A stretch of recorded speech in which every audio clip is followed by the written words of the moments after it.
갈라디아서 5장 2절에서 4절 말씀 같이 보겠습니다.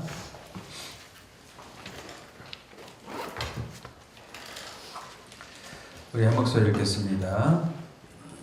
시작.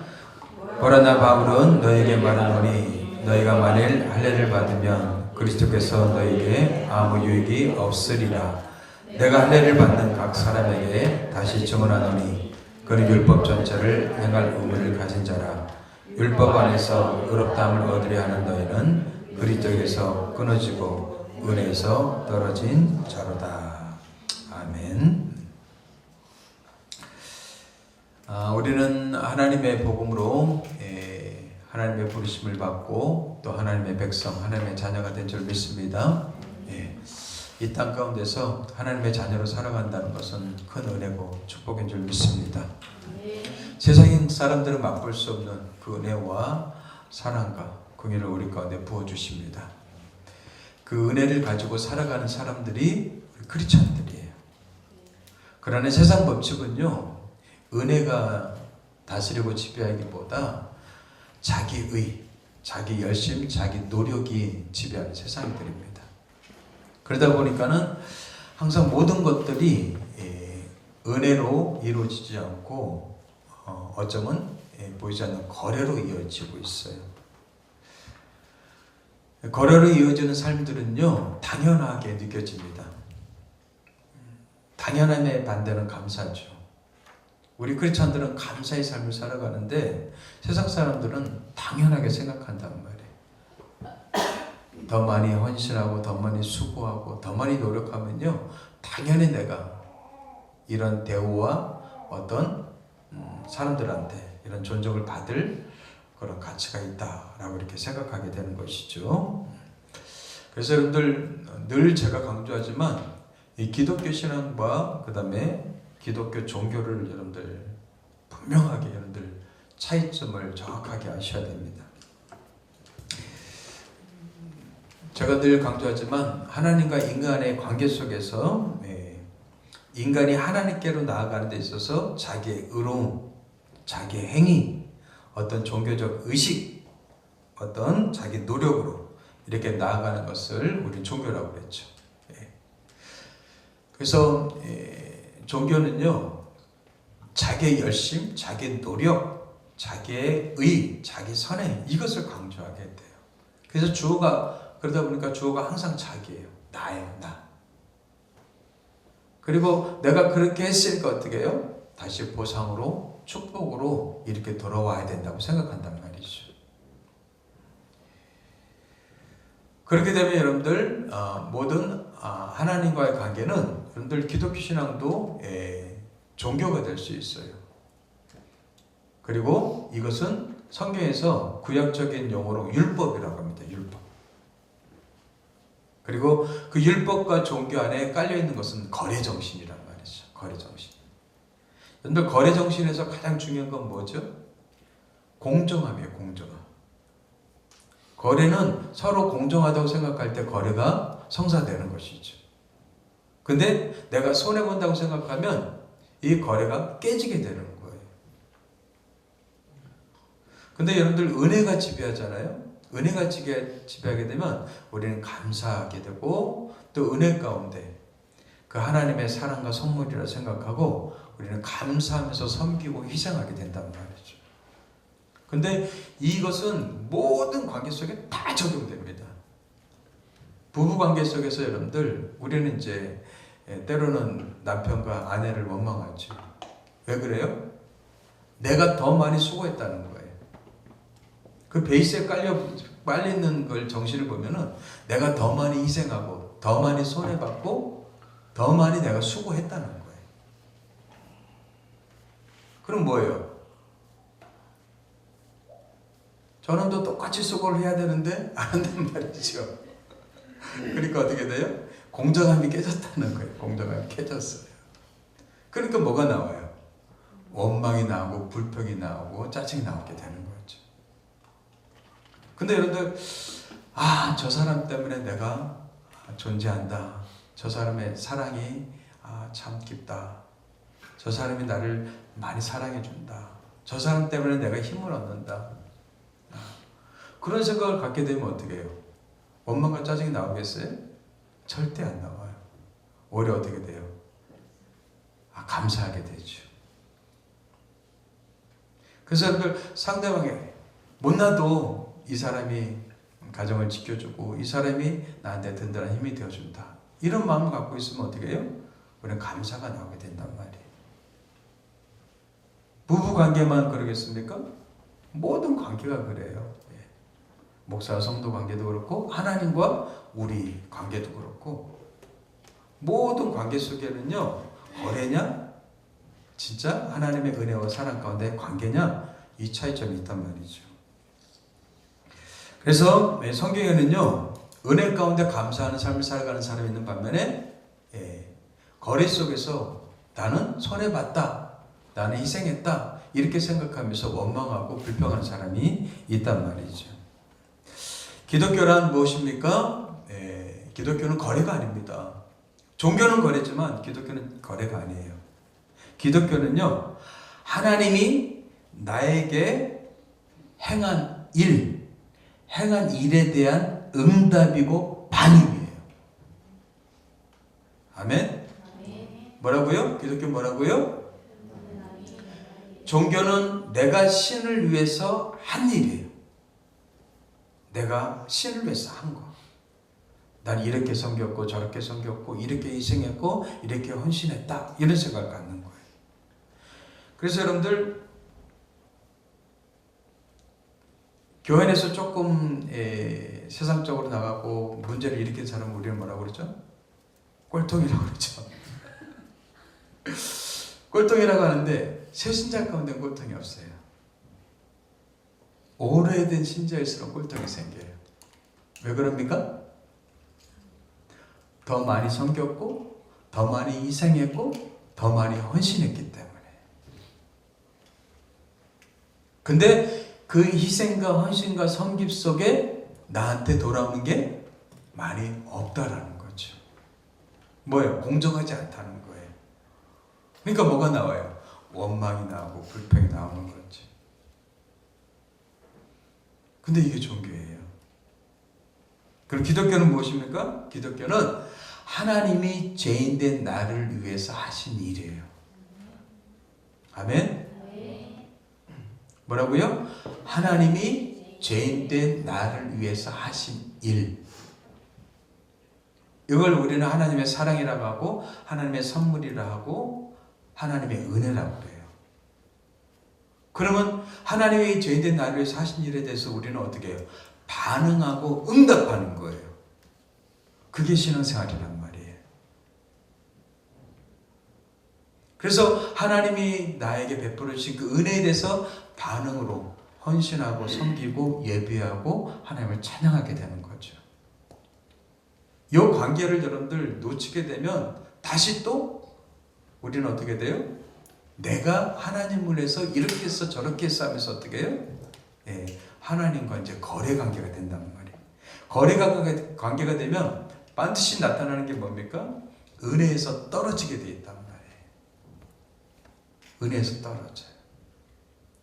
은혜에서 떨어지면 나타나는 그 특징들이 있어요. 오늘 그것을 살펴볼 겁니다.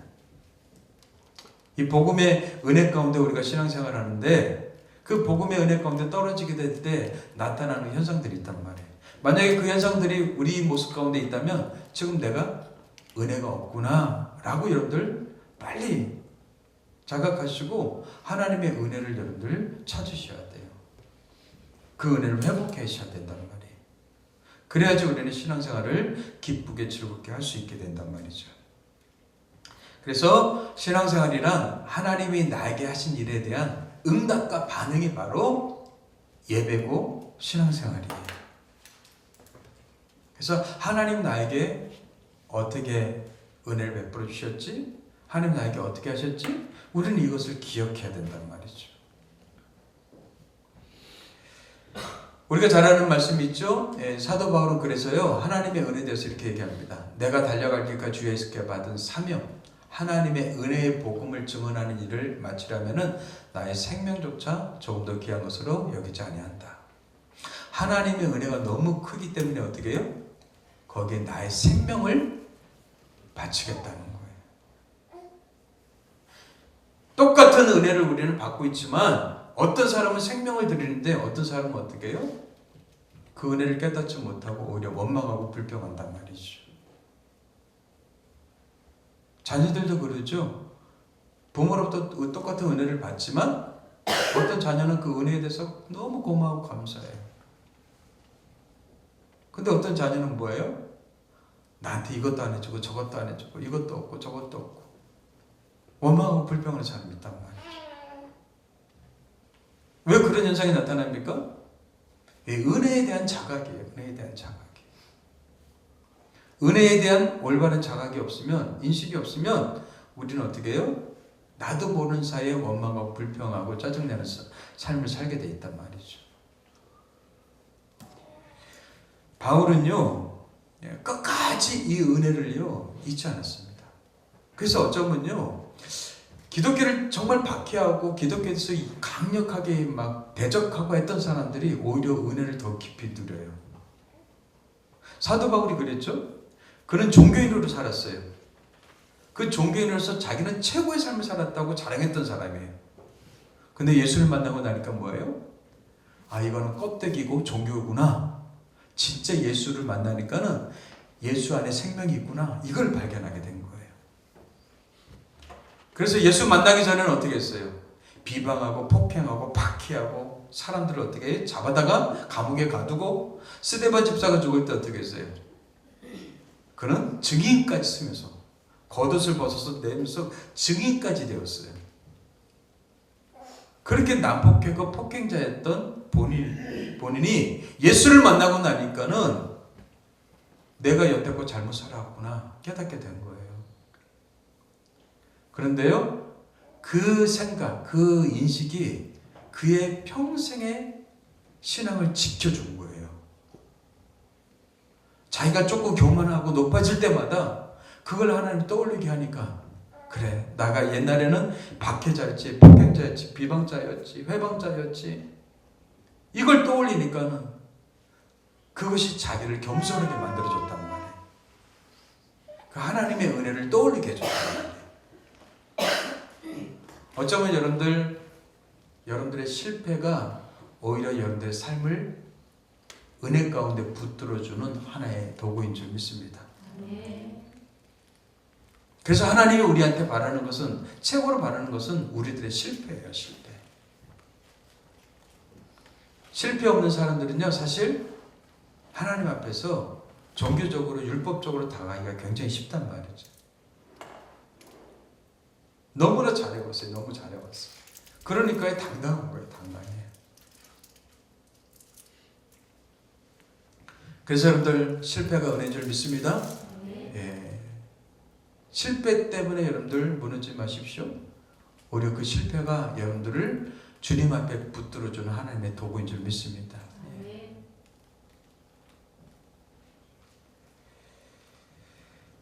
그렇지 않고 여러분들 늘 실패 없이 이렇게 살아가잖아요. 그럼 사람들은요, 점점 이제 시간이 지나고 하나님께 헌신하고 물질을 드리고 이러면서 어떻게 해요? 점점점 자기 의를 쌓게 돼요. 그럼 교만해지고 높아지고 결국 그 사람들이 더 많이 헌신했기 때문에 교회에서 속된 말로 꼴통이 되는 겁니다. 그래서 많은 교회들 보면요, 1꼴통, 2꼴통, 3꼴통이 많이 있어요. 그래서 교회를 힘들게 하고 사람들을 힘들게 한단 말이죠. 그리고 내로라 하면서요, 예, 주인 행세를 하고요. 그래서 오래 많이 희생할수록 조심해야 돼요. 그래서 여러분들 오래 많이 희생한 사람, 그래서 여러분들 꼴통이 가장 많은 그룹이 어떤 그룹인지 아세요? 목사님 그룹이에요.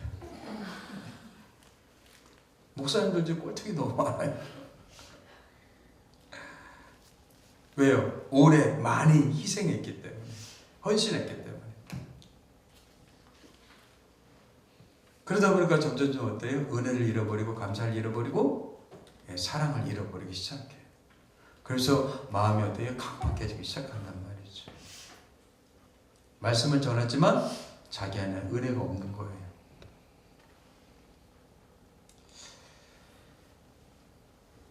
말씀을 이렇게 알아가다 보니까는 제 안에도 그런 모습이 있던 거예요. 영성 관리하지 않으면 이렇게 쉽게 무너지겠더라는 거예요. 그러니까 끊임없이 자기 관리를 하지 않으면. 그래서 여러분들 어쩌면 처절한 실패를 경험하고 맛봐야지만 우리는 항상 하나님 앞에 겸손하게 이렇게 붙들림 받고 겸손히 주님 바라보면서 신앙하게 되는 줄 믿습니다. 그래서 목회자들이 많이 실패를 해야 될 것 같아요. 근데 사람들은요, 이 은혜보다도 율법적인 설교를 더 좋아합니다. 왜 그래요? 우리는 율법적인 그런 피를 갖고 있기 때문에 그래요. 열심히 하십시오. 그럼 하나님께서 축복하실 겁니다. 하나님께 많이 바치십시오. 그럼 하나님께서 하늘의 복, 땅의 복으로 축복하실 것입니다. 이런 설교를 좋아해요. 왜요? 내가 하나님과 거래하는 거니까. 내가 이만큼 했으니까 하나님도 나한테 그만큼 돌려줄 거고. 근데 은혜에 대한 설교를 하면 사람들은요 시큰둥해요. 왜요? 은혜를 아직 모르기 때문에. 근데 은혜를 깊이 경험한 사람들은 어떻게 해요? 은혜 한마디만 나와도 눈물 짓는단 말이죠. 저는 우리들이 하나님의 은혜를 더 많이 조금 더 경험하고 체험했으면 좋겠어요. 지나간 삶을 이렇게 돌이켜보면서 모든 것들이 하나님의 은혜였음을 고백하는 그런 시간들이 있었으면 좋겠어요. 그 은혜가 나를 지배할 때 우리 크리스찬들을 크리스찬 되게 만드는 거예요. 그 은혜가 없으면요 절대 크리스찬이 될 수가 없습니다. 여러분들 크리스찬이란 이름은 우리 그리스도인들이 지은 게 아닙니다. 세상 사람들이 참된 크리스찬을 보고 지어준 이름이 크리스찬이에요.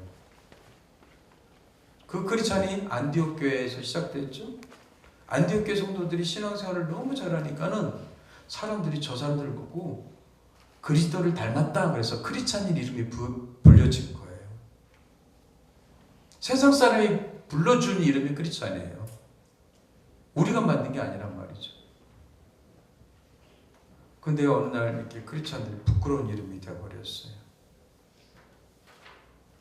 왜 그래요? 은혜를 잃어버리면요 크리스찬은 부끄러운 이름이 되어버립니다. 근데 우리 가운데 은혜가 있으면요 크리스찬은요 영광스럽고 놀라운 이름이 된단 말이죠. 그래서 여러분들 오래 믿을수록 많이 희생할수록 그 다음에 헌신하고 섬길수록 여러분들 더 조심하셔야 돼요. 왜요? 은혜가 상실되어지고 우리는 하나님 앞에 내가 받는 것이 보수고 삭수로 또 거래로 생각하기 때문에 그래요. 그래서 기독교 신앙의 변질은요 딴 게 아닙니다. 기독교 신앙의 변질은 율법주의입니다. 율법주의. 율법주의란 무엇입니까? 율법 안에서 의롭다함을 얻으려 하는 거예요. 율법을 지킴으로 인해서 내가 의롭다함을 얻으려는 거. 아니요. 우리는 예수 그리스도를 믿는 믿음 안에서 의롭게 된 줄 믿습니다. 여러분들이 인식하든 인식하지 않든 여러분들 그렇게 느끼든 느끼지 않든 예수님을 믿음으로 인해서 우리는 하나님께 의롭다함을 받은 자들이에요. 법적으로 이미 의롭다함을 받은 자들이에요. 근데 많은 사람들이 헷갈려요. 현실의 삶이 부족하고 현실의 삶이 하나님 앞에 정당하지 못하고 이러니까는 나는 의롭지 못해 이렇게 생각해요.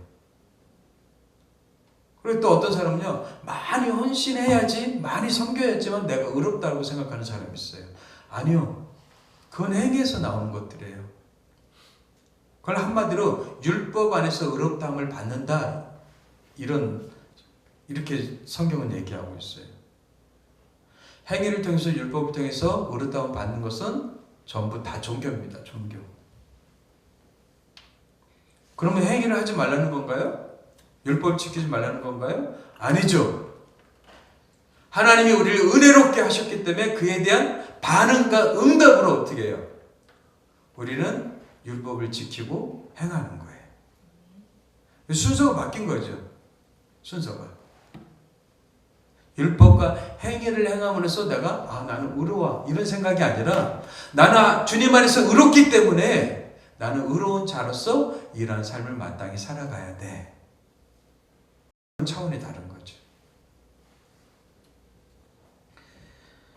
그래서 율법주의는요, 자기 의와 행위를 가지고 하나님께 나아갑니다. 그리고 하나님께 어떻게 해요? 보상과 복을 얻으려고 하는 거예요. 내가 이렇게 했으니까 하나님 나를 이렇게 축복해 주셔야 돼. 내가 이렇게 하나님께 헌금 많이 했으니까 하나님은 갑절로 너를 축복해 주셔야 돼. 내가 교회를 위해서 성도를 위해서 이렇게 희생했으니까 하나님 내게 이런 축복을 주셔야 돼. 이걸 보상과 삭시라는 개념이에요. 그래서 우리가 월급 받을 때 그러잖아요. 내가 이만큼 노력했으니까 그만한 월급을 내가 정당하게 받는다고 그렇게 생각하죠. 그건 보상이에요. 삭시예요. 보수예요.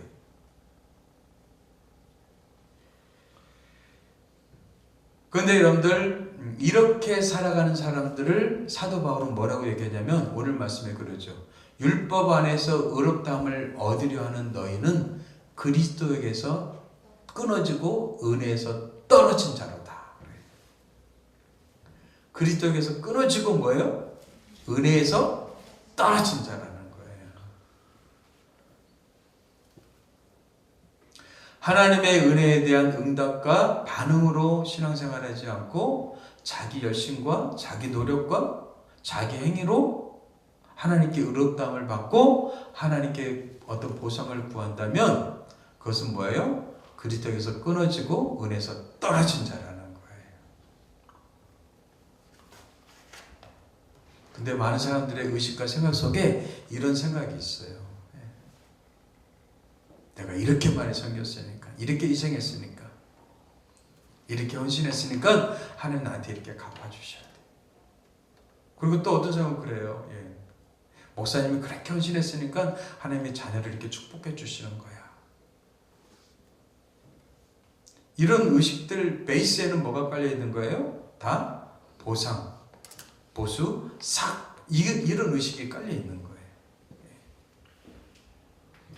그래서 로마서 4장에서 이렇게 얘기합니다. 로마서 4장에서 일하는 자에게는 그 삭시 은혜로 여기지 아니하죠.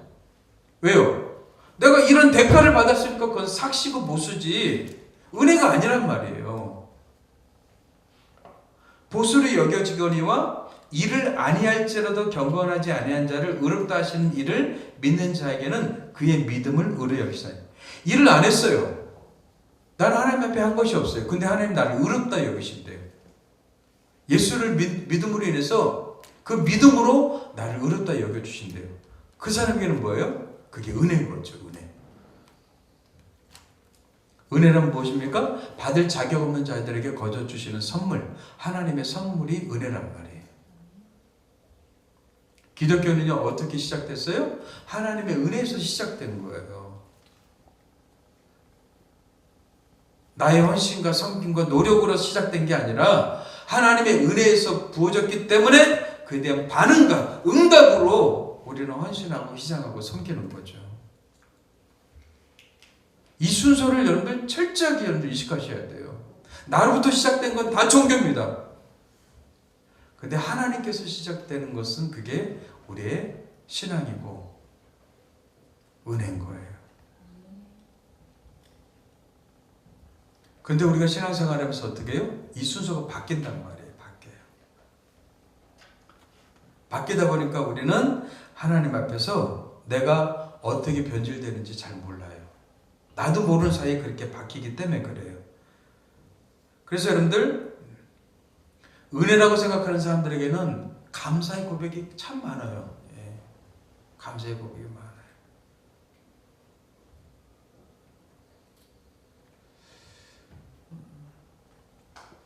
우리 지원이를 보면은 참 그런 마음이 많이 들어요. 정말 해준 것도 없이 힘들게 막 지 혼자 이렇게 지내고 있는데 어렵고 힘든데 최근에 그냥 5만 원을 보내줬어요. 그랬더니 그것은 너무 감사하는 거예요. 너무 감사해요. 어쩌면 큰애들이 오면은 아무것도 아니잖아요. 그죠? 아빠가 많이 없어서 많이 못 보냈으면 미안해. 이렇게 하는데, 아니야 아빠. 필요할 때 보내줘서 너무 고마워. 감사해. 막. 뭐예요? 은혜를 안다는 거예요. 은혜를 해요. 근데 어떤 아이들은 5만을 줘도 어떻게 해요? 당연하게 봐요. 왜 이것밖에 안 줘? 더 줘! 하는 사람도 있죠.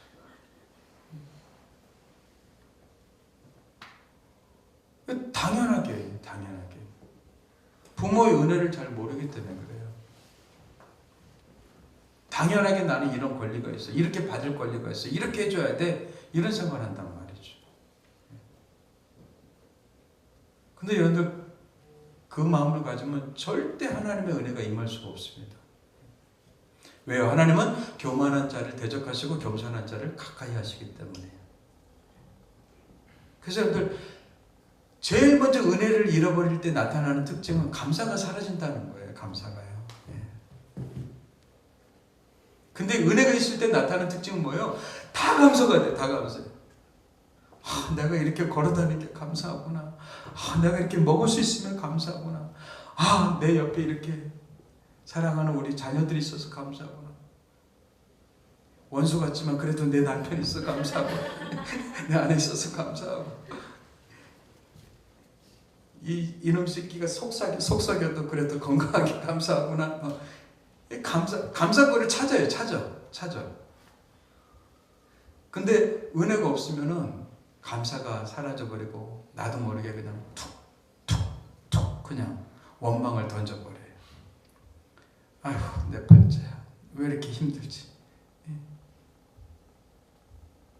내가 좋은 부모를 만났더라면 내 옆에 누가 있었더라면 막 하면서 자꾸 이렇게 던진단 말이죠. 그래서 우리는 영성 관리란 결국 은혜 관리입니다. 은혜 관리. 은혜를 잘 관리하셔야 돼요. 그 은혜 관리의 수단으로 주신 게 뭐예요? 말씀과 기도, 찬양, 예배예요. 그래서 은혜가 있는 사람은요, 예배가 즐거워요. 찬양이 너무 그냥 즐거워요. 기도하고 싶어져요. 말씀 보고 싶어져요. 여러분들 이 마음이 있다는 그 자체가 은혜가 있다는 거예요. 근데 은혜가 식어지면요, 이 마음이 생기지가 않아요. 이 마음이 생기지 않는단 말이에요. 그래서 여러분들 은혜가 식어지잖아요. 나타나는 특징들이 있습니다. 그 은혜의 특징들이 뭐냐면 첫 번째가요, 원망입니다. 원망. 은혜가 떨어지고 은혜가 식어지고 은혜가 사라지잖아요. 제일 먼저 나타나는 게 원망이에요. 원망. 그래서 오래 믿은 사람일수록 은혜 관리 안 하면 원망이 많아집니다. 우리가 잘 아는 말씀이죠. 마태복음 20장에 아침부터 일찍 와서 일한 사람들과 뒤늦게 일한 사람들이 똑같이 한 데나리온을 받았어요. 먼저 온 자들이 와서 늦게 온 사람도 한 데나리온 받으니까 먼저 온 자들이, 먼저 왔다는 건 뭐예요? 더 많이 수고했고 더 많이 희생했고 더 많이 섬겼다는 거예요. 근데 어떻게 했어요? 더 받을 줄 알았어요. 어떤 심리가 들은 거예요? 보상 심리. 들은 거죠. 왜? 나는 9시부터 왔어요. 근데 어떤 사람은 오후 3시에 와갖고 한 데나리온 받았단 말이에요. 그럼 얼마큼 더 일했어요? 6시간을 더 일했잖아요. 더 수고했잖아요. 더 희생했잖아요. 더 섬겼잖아요. 그러니까 어떻게 해요? 더 받을 줄 알았단 말이에요. 그건 뭐예요? 내가 보상 심리가 있단 말이에요. 우리 안에는요, 이 보수의 심리가 있단 말이에요. 내가 이런 삭스를 받을 권한이 있다라고 생각한단 말이에요. 근데 그 아침에 온 사람은 뭐예요? 주인이 일하지 못해서 방황하는 사람이 데려온 거예요. 그 사람이 데려오지 않았으면 그 사람은 하루 일도 못했어요. 근데 데리고 온 것만 해도 뭐예요? 감사하고 은혜였어요. 근데 일하다 보니까는 뭐예요? 내가 저 사람보다 더 많이 수고했어. 그러니까 뭐예요? 이제 은혜가 감사가 사라지고 뭐예요? 내가 더 헌신했어. 더 일했어. 이런 마음이 든단 말이죠. 근데 똑같은 한 달 내려 받았어요. 그랬더니 뭐예요? 집주인을 원망했어요. 그래요. 은혜가 사라지고 식어지고 떨어지잖아요. 제일 먼저 나타나는 게 첫 번째 특징 원망입니다. 제가 그렇게 설교했잖아요. 구약에서 이스라엘 백성들이 출애굽할 때 그들이 무엇 때문에 제일 많이 죽었다고 그랬어요? 원망 때문에 제일 많이 죽었다고 그랬어요. 은혜에서 떨어지면 제일 먼저 나타나는 그 특징이 원망이에요. 원망이에요. 원망이란 뭡니까? 탓하는 거죠. 그래서요, 부모 탓, 조상 탓하는 거예요. 조금은 어렵고 힘들잖아요. 그럼 이 사람 탓, 저 사람 탓, 다 탓하는 거예요.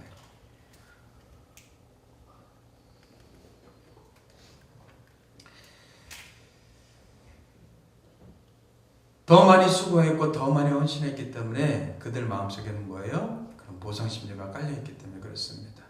두 번째 나타나는 특징은요, 이 분노입니다. 분노가 나타나고 피해의식. 나는 피해를 봤다, 손해를 봤다라는 피해의식이 있어요. 탕자의 형이 그랬죠. 탕자의 형이요. 그가 노아에 들어가고자 하지 아니하거늘. 탕자가 우리가 알다시피 모든 걸 탕진하고 돌아왔어요. 근데 아버지가 막 환영하고 막 그를 위해서 잔치를 벌여줬어요. 근데 잔치 벌어지는 상황 보고 뭐야 이게 어떻게 된 거야? 하고 왔더니 동생이 와 있는 거예요.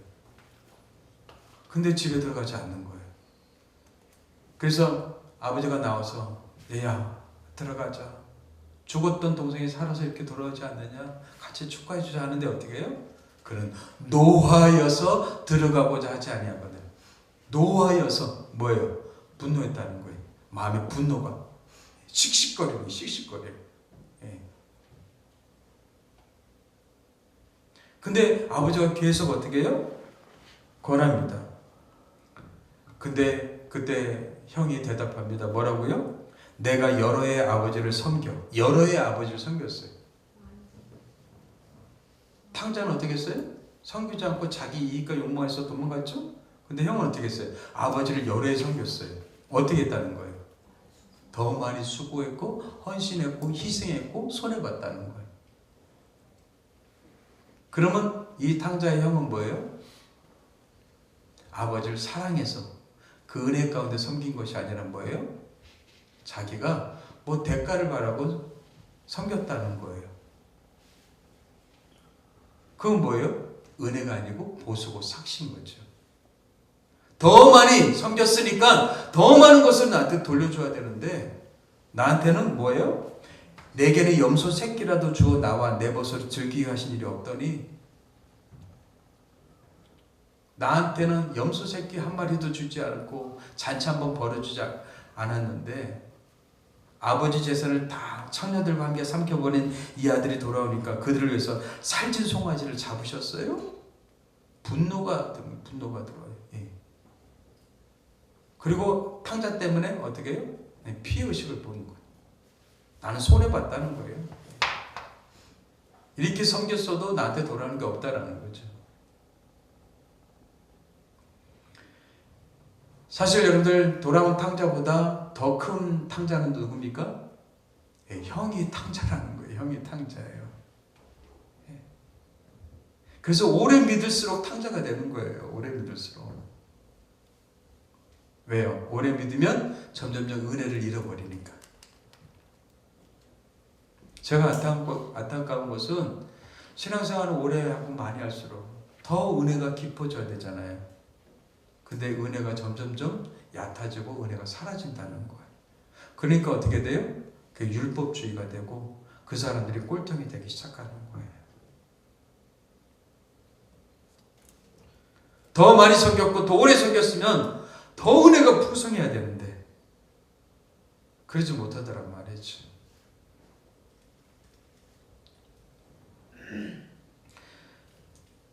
근데 여러분들 기독교는 무엇입니까? 예. 사도 바울처럼 날마다 자기를 쳐서 복종시키는 게 기독교입니다. 나는 영적으로 파산된 자다라고 선언하면서 고백하면서 하나님의 은혜를 구하는 게 기독교예요. 근데 그 은혜가 임하잖아요. 그럼 신앙생활이 너무 행복하고 즐겁고 너무나 좋아요. 근데 이 은혜를 잃어버리면요, 신앙생활이요, 마지못해 억지로 하게 된단 말이죠. 내가 하나님의 붙어는 있어야 되겠고, 그래야지 구원받겠고, 붙어 있자니 또 답답하고, 또 세상에 가면 또 세상 것도 다 즐기고 싶고 누리고 싶고, 늘 그냥 왔다 갔다 하는 거지. 근데 은혜가 있어야지 신앙생활이 얼마나 가치 있고 소중한 것인지를 알게 돼요. 제가 금요일에 설교했죠? 신앙생활이란 무엇입니까? 예수의 가치를 알아가는 것이 신앙생활이라고 그랬어요. 많은 무리들은 예수가 주는 표적과 기적과 능력, 축복을 구하며 따라갔어요. 그러나 진짜 참된 제자들은 예수의 가치를 알아가는 사람이 진짜 신앙생활이죠. 더 나아가서 여러분들 세 번째 나타나는 특징은요, 여러분들 자랑입니다. 자랑. 첫 번째 뭐라고요? 원망. 두 번째 분노와 피해의식. 세 번째 뭐예요? 자랑이에요. 로마서 3장 27절에 그럽니다. 그런즉 자랑할 때가 어디냐 있을 수가 없느니라. 무슨 법으로냐? 행위로냐? 아니라 오직 믿음의 법으로.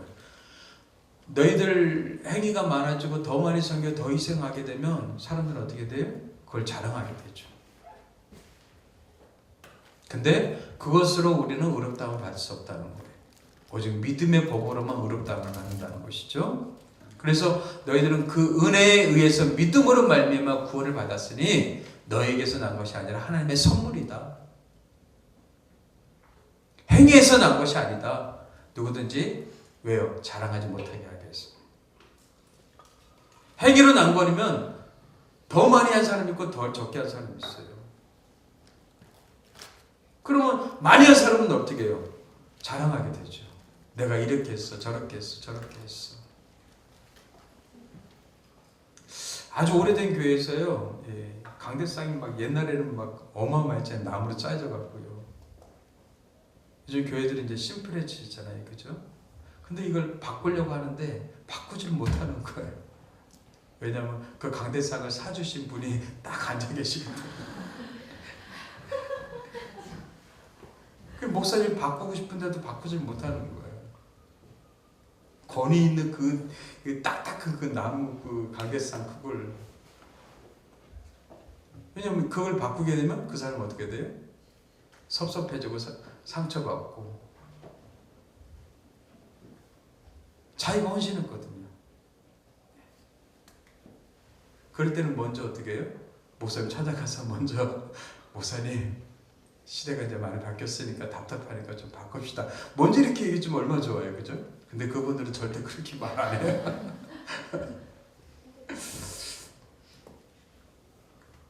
그러니까 계속 그거를 그냥 강대상을 갖고 가야 돼요. 왜요? 그게 자기 자랑이 되니까. 저걸 보면서 어떻게 해요? 내가 했어. 내가 했어.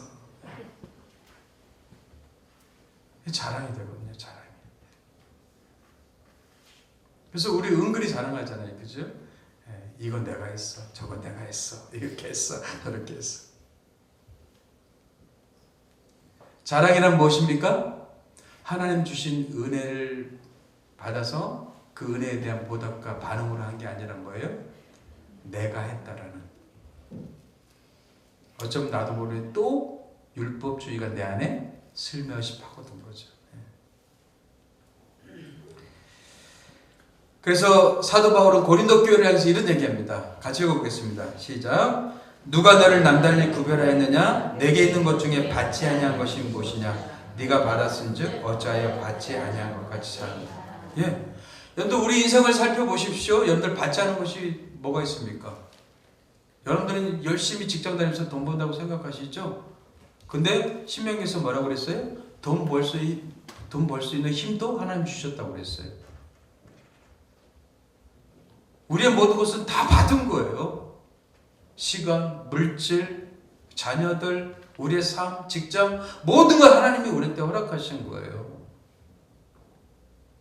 그 지금 고린도 교회를 향해서 지금 사도 바울이 질책하고 있어요.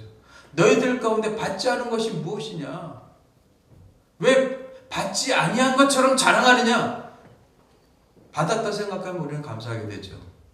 근데 받았다는 생각이 없으면 어떻게 돼요? 자랑하게 되죠. 내가 땀 흘렸는데, 내가 열심히 노력했는데, 내가 그래서 이렇게 읽었는데, 그래서 자랑하게 되는 거죠.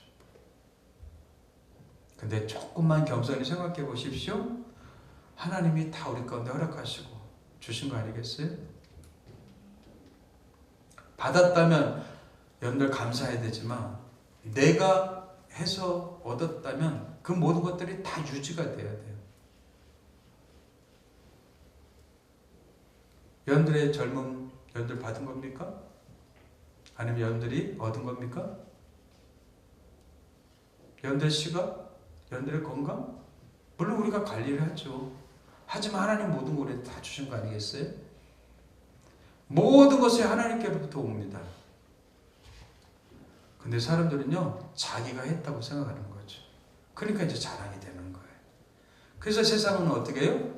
하나님이 없기 때문에 다 자기가 있기 때문에 다 자랑하는 거예요. 자랑하면서 사는 거예요. 그래서 좋은 차, 좋은 집, 더 높은 집이, 좋은 직장, 다 자랑이 되잖아요. 자랑이. 근데 크리스천들조차도 어떻게 해요? 자꾸 그 모습을 닮아간단 말이죠. 근데 이 모든 것들은요, 전부 은혜를 잃어버릴 때 나타나는 현상들이고 특징들이에요. 그래서 은혜가 떨어졌을 때 나타나는 특징. 첫 번째, 원망. 두 번째, 분노와 피해의식. 세 번째, 자랑하게 되어 있다는 말이에요. 내 삶 가운데 이것이 있다면, 아, 내가 은혜가 있는지 우리를 살피셔야 돼요. 내가 은혜를 놓치고 있는지 떨어졌는지 우리 자신을 살펴야 된단 말이죠. 그 다음 우리는 어떻게 해결합니까? 어떻게 해결해 가셔야 돼요? 사도 바울이 이렇게 고백합니다. 같이 읽겠습니다. 시작. 그러나 내가 나된 것은 하나님의 은혜로 된 것이니 내게 주신 그의 은혜가 헛되지 아니하여 내가 모든 사도보다 더 많이 수고하였으나 내가 한 것이 아니요 오직 나와 함께 하신 하나님의 은혜로. 여러분들 사도 중에 제일 많이 수고한 사람이 누구예요? 사도 바울이에요.